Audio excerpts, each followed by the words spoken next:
Jed, thanks for talking to us. It's an honour to have you sponsor this Crypto Coast event. Nice to be here. What brought you to Dublin? MoneyConf brought me to Dublin, and this event, of course, the chance to do this in the evening, so connect with like minds. How did you get on at MoneyConf?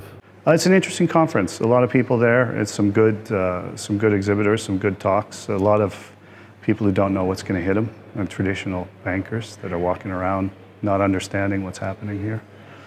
And how does Peer Mountain fit into this coming wave of... Peer Mountain is really well positioned. What Peer Mountain is this B2B2C, and it is actually a decentralized economy of trust. So it's designed to facilitate frictionless regulatory commerce, okay, regulated commerce.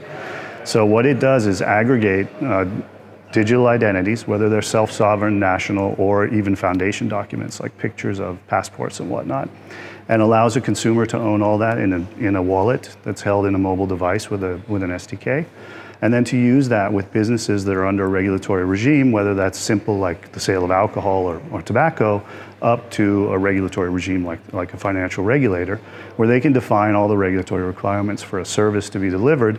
The consumer can then share the minimum that's needed, like a zero knowledge proof to prove age to buy alcohol, or a full dossier to get compliance, to get a loan to buy a car.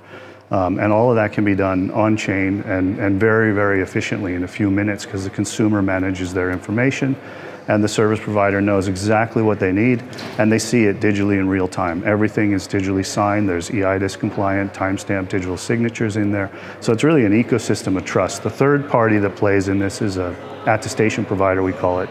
And that's an entity that vouches for the facts that the consumer has. And that could be Jumio, Mitek, Thomson Reuters, that can be Civic, that's validating an identity. So it's this type of environment, and it's up to the service provider to choose the trust providers that they're going to use. Trust providers earn, service providers pay to get consumers. The tokenomics are rather straightforward. So the whole system provides real-time compliance, reduced regulatory risk for the enterprise, better data protection for the individual, control of all their information. They know who has access to what at any given time. So it's a win-win on all the sides, and cost savings and time savings on both sides as well. So you're solving multiple problems with kind of one elegant solution. Indeed. What have been, I suppose, the main barriers to rollout of this? Or I mean, you're thinking globally, obviously. Yes, absolutely. So obviously the idea is quite elegant and simple, but I imagine the application, you run into all kinds of complications. It does. It's actually something I've been working on for many years. The biggest barrier to actually doing this project was finding an enterprise that would come on board with me and be that pilot client. And I have been working with a Swiss financial institution since 2016 on this. The project was in stealth. I actually designed the project several years ago. It's been sort of iterative. Even pre-blockchain, I was looking at how could you solve this problem of interpersonal and trust amongst people online. And I was using a witness solution way back in the day, where there would be a distributed hash table, Kademlia, and then you'd use that to index who we trust, we find a third party, et cetera. Blockchain replaces all of that. And in 2015, I actually filed the first proof that I had designed the system with the Benelux IP office, so that I have proof of prior work if someone wants to chase us for anything later on. Patent trolls. There's going to be a patent war in the blockchain space. It's coming. It's going to happen in the next 5 years. So I'm prepared for that. But building that the design has taken many iterations and been sort of my dream project to do.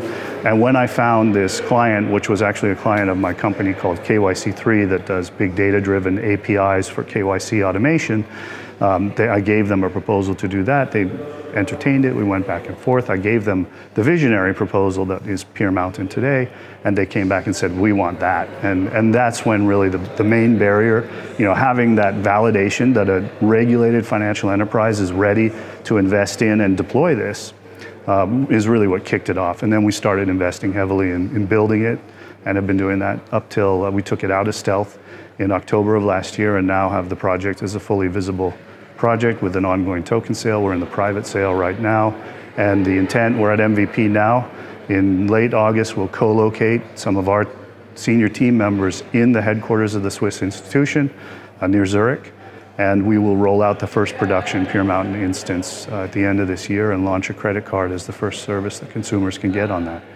So it seems like the sort of enterprise applications will drive the growth of this project, but ultimately, I think when governments come to realize how useful it can be, Yeah. you're into a whole another phase of Governments will adopt Pure Mountain. There'll be players in the Pure Mountain ecosystem, that's for sure.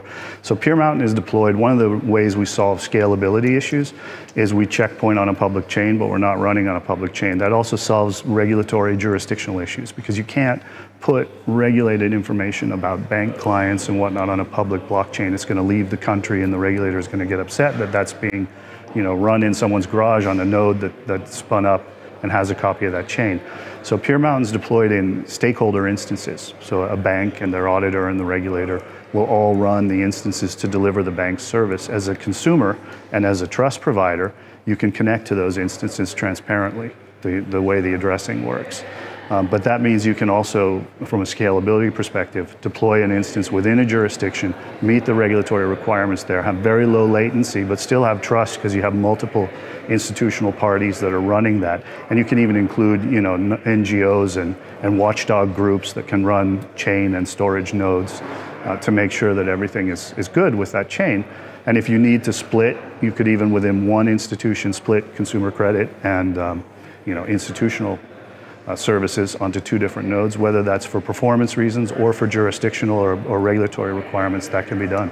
I suppose what's happened in this space in the last even 2 or 3 years has been like crazy growth. It has. What's the next phase? What's going to happen next year? I think we're going to see a shakeout. Most of the projects you see today are garbage.